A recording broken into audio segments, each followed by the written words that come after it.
Ade Armando dikecam provokasi umat Islam tidak pilih Anies, netizen pantas dikeroyok orang.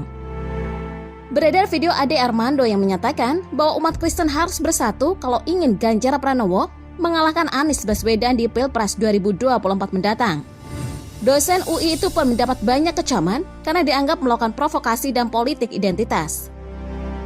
Oke, sebelum dilanjut bahasanya, kita mau ngetin lagi nih ke teman-teman semua untuk tekan button subscribe. Dan jangan lupa nyalakan juga loncengnya ya, agar teman-teman tidak ketinggalan update video-video terbaru dari Suara Demokrasi.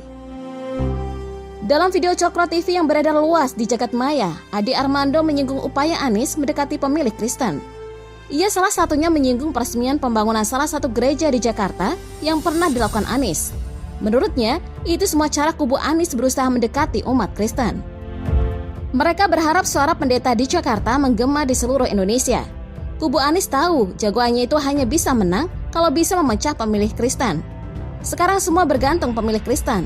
Kekompakan pemilih Kristen pada akhirnya akan menentukan apakah Indonesia akan dipimpin Anies atau Ganjar, kata Ade dalam video itu. Pada video lainnya yang ramai dibagikan netizen, Ade Armando mengatakan bahwa hasil survei dari lembaga yang memiliki kredibilitas menyebut Ganjar masih di atas Anies. Selain itu, juga masih ada Prabowo Subianto. Namun ia memprediksi kalau terjadi putaran kedua, sebagian besar pemilih Prabowo akan beralih ke Anies. Disinilah faktor agama menentukan, katanya. Dijelaskan Ade Armando, survei menunjukkan bahwa lebih banyak pemilih Muslim akan memilih Anies daripada Ganjar. Sebaliknya lebih banyak pemilih Kristen memilih Ganjar. Ia menyebut suara pemilih Kristen di Indonesia sekitar 10%. Jika mayoritas tetap memilih Ganjar, maka kata Ade Armando, Anies akan kalah. Taruhlah perbandingannya 9:1 atau 8:2, Ganjar tetap akan menang. Tapi kalau pembelahnya adalah 5:5 atau 6:4, cerita akan lain. Kalau selisih tipis seperti itu, keunggulan suara Ganjar dari pemilih Kristen tidak akan mampu mengkompensasi ketertinggalan suara Ganjar dari pemilih Islam, jelasnya. Makanya ia menegaskan bahwa dibutuhkan kekompakan pemilih Kristen jika ingin Ganjar mengalahkan Anies.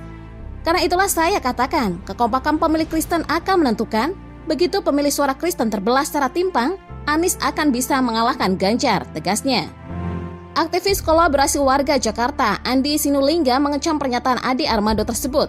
Kok bisa ya ada orang sejahat ini? Tulisnya di Twitter pribadi @AndiSinulinga.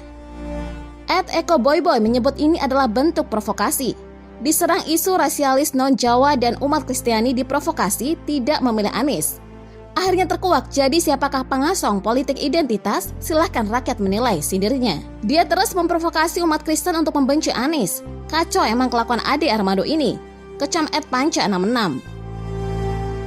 Ia lantas menyinggung pengeroyokan Ade Armando beberapa waktu lalu. Menurutnya, dengan kelakuan seperti ini, Ade Armando pantas mendapat perlakuan seperti itu. Pantas dikeroyok orang kalau begini, tegasnya.